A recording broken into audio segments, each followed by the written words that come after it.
Hi, this is Rob Pierce from worshipbasics.com. My website is devoted to providing support and encouragement for traditional churches that are starting contemporary services. One of the questions that I'm often asked is, how do you do podcasts of church services?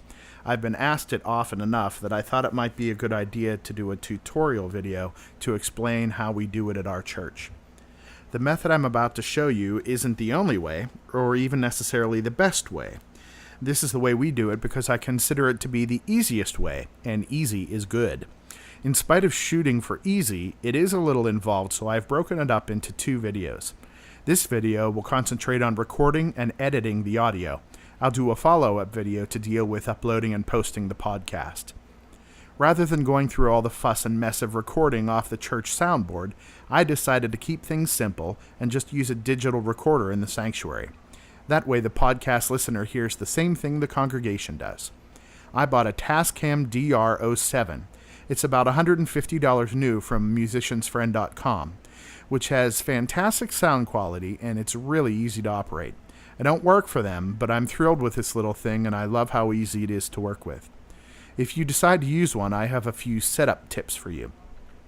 First, get rechargeable nickel metal hydride batteries. It only takes 2 AA batteries, but buy 4 so you can have one pair charged and ready to go. They're more expensive but save you a ton of money in the long run and give you a long recording time on a single charge.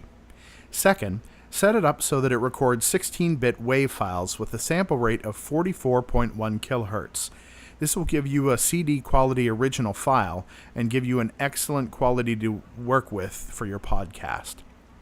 Turn on the recorder by holding the power button on the left side for a second.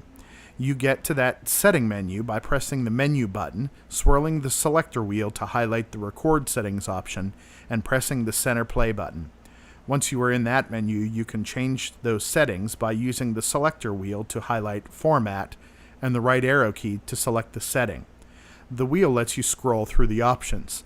Select 16-bit WAV. Use the left arrow key to get back to the menu items and use the scroll wheel to move down to the sample menu.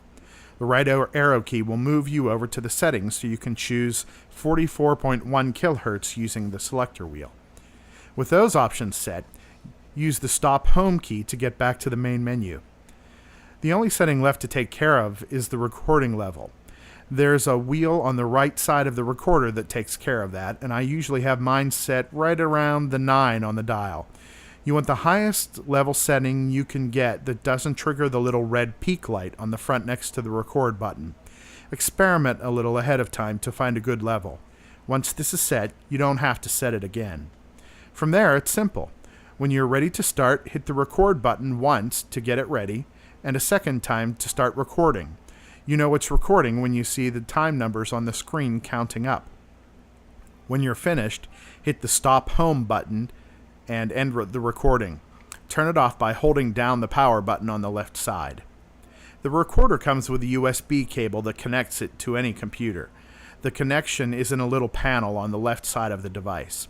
When you plug it in and turn it on, it shows up on your desktop as a separate hard drive labeled DR07.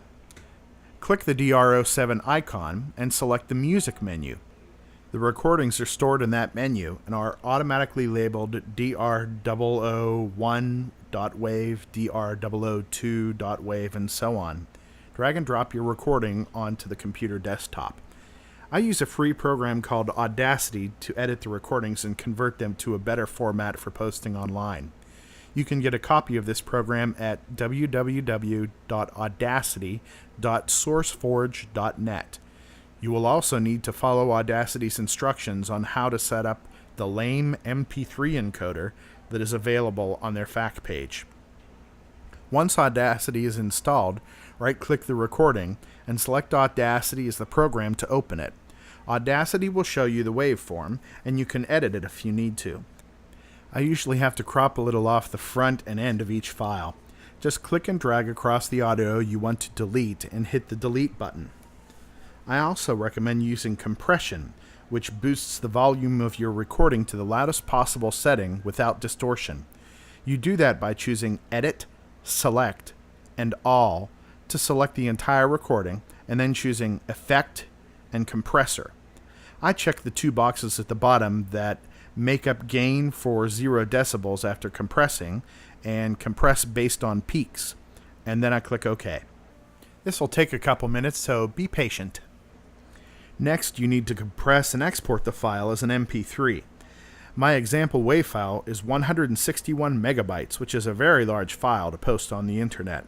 The quality is excellent, but it would take forever to download. From the File menu, choose Export. The window that pops up will have a Format pull-down menu at the bottom that will let you choose MP3. You should also choose the Options button to the right of that menu and choose the 96 kilobytes per second option in the Quality pull-down menu. This will compress the file a lot, but still give you decent quality for the spoken voice. It will take a few minutes for Audacity to export your file, but when it is finished, check the size of your new MP3 file.